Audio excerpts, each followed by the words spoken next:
Got my people in place, Marilyn. I've got the right people, they're ready to go, but I need to know more about the building materials certification for my project as well. So what kind of things should I look for in that regard? Well, with your lumber, if you get Forest Stewardship Certified, FSC lumber, it's kind of like food. It means that it was grown in a well-managed forest, and there's literally a barcode on every piece of wood that tracks via computer where that tree was grown, like what truck, trucked it off the land where it was grown and felled. Wow. That went to what mill to cut it, and then what was the next truck that it got on until it went to the store, to the distributor that you bought the wood from. Wow. So that they have to do that, otherwise somebody could like stick another pile of wood on the truck and say it was Forest Stewardship Certified. Okay. Right, so that means they don't do clear cutting, and they maintain habitat in the forest, and don't make erosion problems, and don't spray chemicals and stuff like that. Great. But tell me more, once the building's done, what kind of certification is there for the building itself? So there's residences and there's non-residential buildings. So the certification for buildings is specific to what kind of building it is. Okay. So the U.S. Green Building Council, which was started by private industry about 12 years ago, boards of directors of all these different construction companies and material producers and design consultants all collaborated to come up with this green certification, like food. What makes a building green?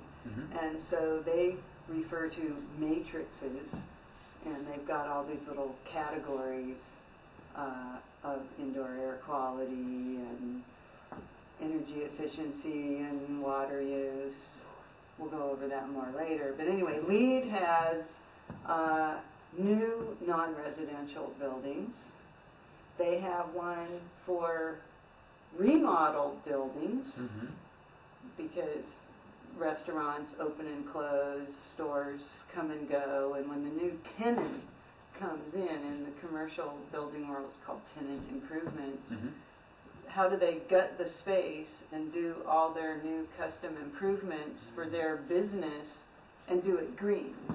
So their starting point isn't a new building. It's in this shell building.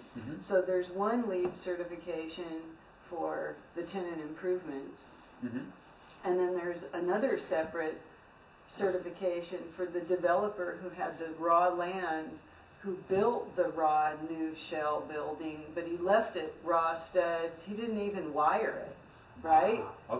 Okay, so he could get a LEED certification for building his shell. Right? And then when the tenant rents it, they can get a LEED certification for finishing it.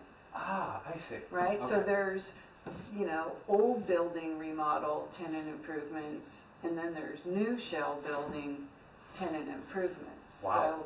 So if you want to do a new raw food restaurant, you might go rent an old building and customize it as your residence, or you might go rent this new shell building that's never been finished before. Right? So either way, it's just so that the real stuff that happens in the construction world, like each typical scenario, can get LEED certified. So in the meantime, they finally got around to LEED home. They do residential now as well. Well, there's no they. There is a certification for a LEED home now. Then there are NARI, which is National Association of Remodelers, and NAB, National Association of Home Builders. They each have a certification And those are generally energy driven, just like the Energy Star home. Ah, I'm familiar. I've got some Energy Star products, some appliances and things like that. Okay. Right. And then Alameda County in California hired David Johnston, who originally wrote the Boulder, Colorado green building program like 10 years ago. Uh-huh. And Alameda started this whole, for residential green buildings, it's kind of parallel to the LEED venue, but really they're separate industries. They have separate codes, they have separate products, and they have separate licensed general contractors who build them. Okay. And so because it's sort of a parallel but different industry, like you have to have a different green building certification for residences than, you know, a hospital. They're just different. Right. Okay. So that certification has a little matrix. Okay. And it has its same little, like, well-rounded thing where you've got your energy component, you've got your water conservation component, you've got your non-toxic materials component, you've got your site drainage, water, landscaping component. Anyway, it's called ACMA. And it tends to be regional, like the state of Washington has some green associations, and that's kind of adopted by their local governments, and it's parallel because it's kind of like the 100 monkey syndrome. Like, all of us know being green is good, so all these different regions with their local governments and their volunteered local people in the trades have been putting together similar green building programs. That's good. It's But the beauty of the ACMA one that David Johnston was the author of is that all the jurisdictions in California are adopting it as a template. Ah. But there's lots of other states in the country besides U.S.